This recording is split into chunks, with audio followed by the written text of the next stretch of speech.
Assalamualaikum warahmatullahi wabarakatuh. Puji syukur kami panjatkan atas kehadiran Allah Subhanahu wa taala karena berkat limpahan rahmatnya kami bisa menyelesaikan makalah yang berjudul Sejarah Perkembangan Teori Manajemen. Makalah ini kami susun untuk memenuhi tugas mata kuliah manajemen. Kami mengucapkan terima kasih kepada seluruh pihak yang telah membantu sehingga makalah ini dapat terselesaikan pada waktunya. Makalah ini memuat tentang sejarah perkembangan manajemen, yang di dalamnya mencakup pembahasan latar belakang sejarah, teori manajemen klasik, teori manajemen ilmiah, teori manajemen modern, dan lain-lain. Semoga makalah ini dapat memberikan informasi bagi masyarakat dan bermanfaat untuk pengembangan wawasan dan pengetahuan kita semua. Makalah ini masih jauh dari kata sempurna. Oleh karena itu, kritik dan saran yang membangun sangat kami harapkan demi sempurnanya makalah ini. Ringkasan, manajemen sudah ada sejak zaman dahulu. Beberapa buktinya adalah piramida di Mesir, benteng raksasa yang berdiri sepanjang ribuan kilometer di Cina, Candi Borobudur di Indonesia.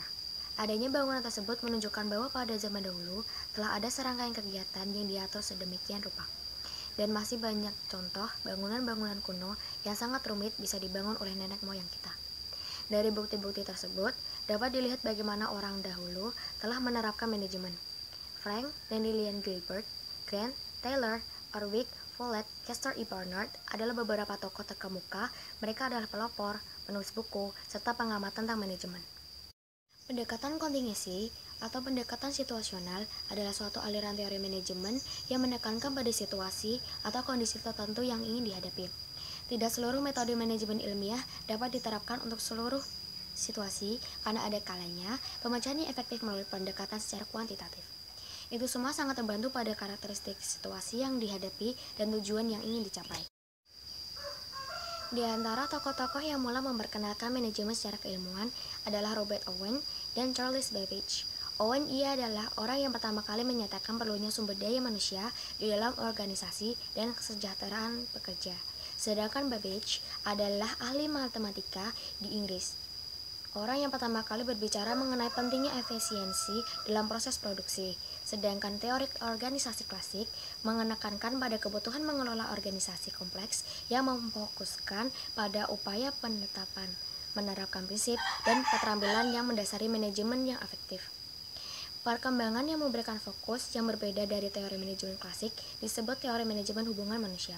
Manajemen yang baik menurut teori neoklasik ini adalah manajemen yang memfokuskan diri pada pengelolaan staf secara efektif yang didasari pemahaman mendalam dari segi sosiologis maupun psikologis. Latar belakang. Sesungguhnya manajemen sudah ada sejak zaman dahulu. Salah satu bukti adalah piramida di Mesir. Adanya bangunan piramida di Mesir menunjukkan bahwa pada zaman dahulu telah ada serangkaian kegiatan yang diatur sedemikian rupa.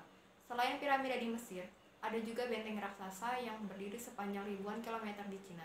Benteng ini juga menunjukkan betapa orang-orang Cina dahulu telah melakukan kegiatan manajemen dalam bentuk apapun kegiatan manajemen tersebut, sehingga bangunan benteng yang kokoh dapat tetap bertahan hingga hari ini. Pada abad 18 itu pula, terjadi revolusi industri yang bermula dari Inggris sampai ke Amerika. Revolusi industri ini bertujuan agar dapat menekan ongkos produksi seefisien mungkin dan dengan hasil produksi yang jauh lebih banyak dengan menggantikan tenaga manusia dengan tenaga mesin yang ditunjang pula dengan sistem transportasi yang efisien. Revolusi industri serta teori ekonomi klasik Adam Smith telah memberi dasar pada aplikasi manajemen, kendati dari segi keilmuan belum berkembang. Sedangkan Babbage, seorang ahli matematika dari Inggris, orang yang pertama kali berbicara mengenai pentingnya efisiensi dalam proses produksi. Dia meyakini akan perlunya pembagian kerja dan perlunya penggunaan matematika dalam efisiensi penggunaan fasilitas dan material produksi. Dengan demikian, bisa dikatakan Robert Owen dan Charles Babbage adalah pionir dalam ilmu manajemen. Manajemen dapat didefinisikan dalam berbagai versi, dari yang singkat sampai yang rinci. Namun intinya tetaplah sama, yakni proses mengelola dan melaksanakan aktivitas-aktivitas pekerjaan agar terselesaikan sesuai yang diharapkan. Assalamualaikum warahmatullahi wabarakatuh. Perkenalkan, nama saya Eva Azizah dari S1 Manajemen. Saya akan membahas rumusan masalah dan tujuan pembahasan. Rumusan masalah ada 4. Antara lain, 1. Bagaimana perkembangan teori manajemen. 2. Apa yang dimaksud dengan teori manajemen klasik menurut beberapa ahli. 3. Apa yang dimaksud dengan teori manajemen ilmiah menurut beberapa ahli. 4. Apa yang dimaksud dengan teori manajemen modern menurut beberapa ahli. Selanjutnya, tujuan pembahasan. Tujuan pembahasan ada 4. 1. Menjelaskan perkembangan teori manajemen. 2. Menjelaskan teori manajemen klasik menurut beberapa ahli. 3. Menjelaskan teori manajemen ilmiah menurut beberapa ahli. 4. Menjelaskan teori manajemen modern menurut beberapa ahli. Sekian dari saya. Terima kasih. Manfaat pembuatan makalah tentang teori perkembangan manajemen adalah memberikan informasi dan penjelasan secara rinci dan menyeluruh kepada pembaca bagaimana perkembangan teori manajemen itu muncul, menjelaskan juga tentang teori manajemen secara klasik, secara ilmiah, maupun menjelaskan teori manajemen secara modern. Perkenalkan, nama saya Anita Puspitasari, NIM 2020101004, Prodi S1 Manajemen. Di sini saya akan menjelaskan tentang sejarah perkembangan teori manajemen. Yang pertama, manajemen ilmiah. Aliran ini mencapai nama filsafat dasar bahwa semua tugas yang berkaitan dengan produksi fisik yang mencakup pengumpulan data, perumusan hipotesis, penguji, dan implementasi aktual. Di sini ada beberapa tokoh, yaitu Frederick W. Taylor, yang merupakan orang pertama yang mengembangkan manajemen ilmiah. Dia adalah seorang ahli teknik mesin yang mempunyai pekerjaan di pabrik baja Midvale Steel Company, Philadelphia.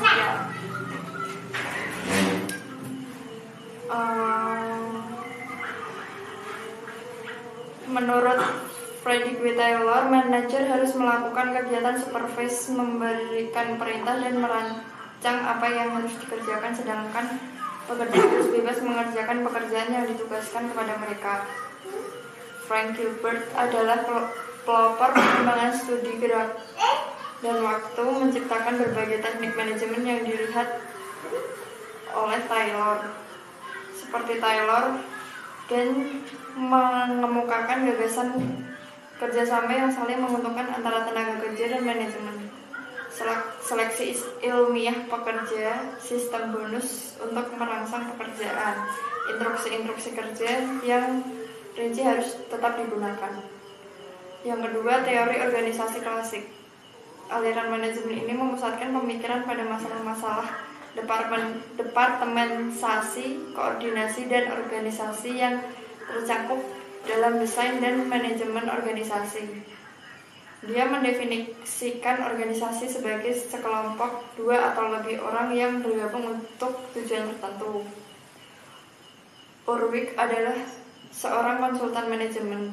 Ia adalah seorang murid yang sangat rajin yang kemudian menulis buku yang komprehensif tentang pengetahuan manajemen dengan judul The Element of Administration. Esensi dan pemikiran Follett adalah hubungan kerja yang terbaik tercipta dari kebersamaan orang-orang, bukan di bawah perintah seseorang. Pendapat Follett yang tercipta dari kebersamaan orang-orang, bukan di bawah perintah seseorang. Pendapat Follett yang terkenal mengenai manajemen adalah bekerja melalui orang lain.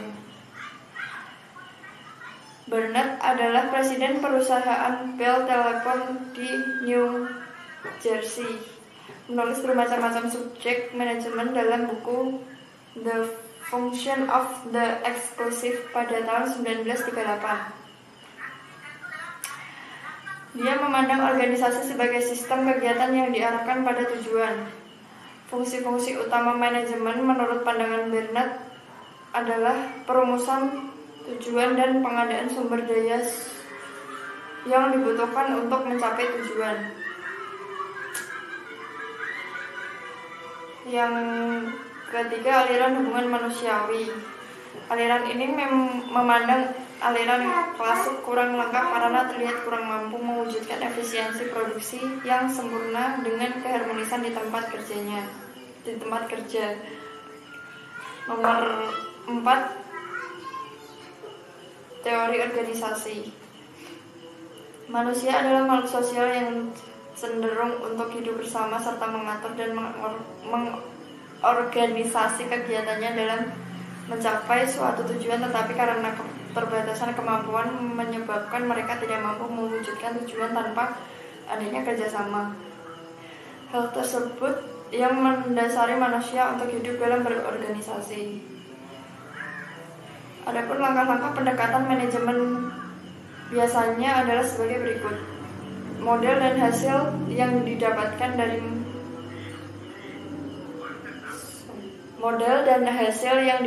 dari modal. Pendekatan sistem pada manajemen bermaksud untuk memandang organisasi ini sebagai suatu kesatuan yang terdiri dari bagian-bagian yang saling berhubungan. Pendekatan sistem member manager secara memandang organisasi ini sebagai suatu keseluruhan dan sebagai bagian dari lingkungan eksternal yang lebih luas. Pendekatan kontinuasi atau pendekatan situasional adalah suatu aliran teori manajemen yang menekankan pada situasi atau kondisi tertentu yang dihadapi. Tidak seluruh metode manajemen ilmiah ini dapat diterapkan untuk seluruh situasi.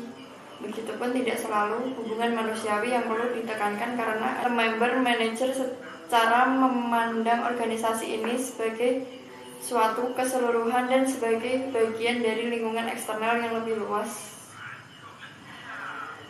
Pendekatan kontinuasi atau pendekatan situasional adalah suatu aliran teori manajemen yang menekankan pada situasi atau kondisi tertentu yang dihadapi.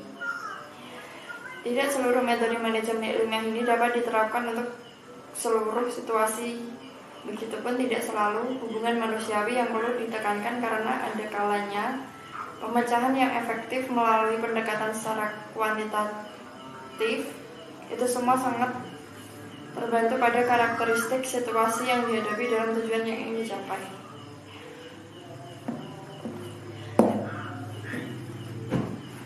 Jadi itu tadi sejarah perkembangan teori manajemen yang telah saya rangkum. Nama lengkap saya Irene Asmiati Dapa, Prodi S1 Manajemen. Di sini saya akan menyampaikan kesimpulan sejarah perkembangan teori manajemen. Keberadaan manajemen telah ditemukan semenjak adanya peradaban manusia, kurang lebih di abad 19 atau awal 19 Masehi, yang dipelopori oleh Robert Owen dan Charles Babbage. Perkembangan teori manajemen dimulai dari teori manajemen klasik dengan pemikiran manajemen ilmiah dari Taylor dan teori organisasi klasik dari Mayor. Adapun manajemen yang menurut teori neoklasik ini adalah manajemen yang memfokuskan diri pada pengelolaan staf secara efektif yang didasari akan pemahaman yang dalam dari segi sosiologis dan psikologis.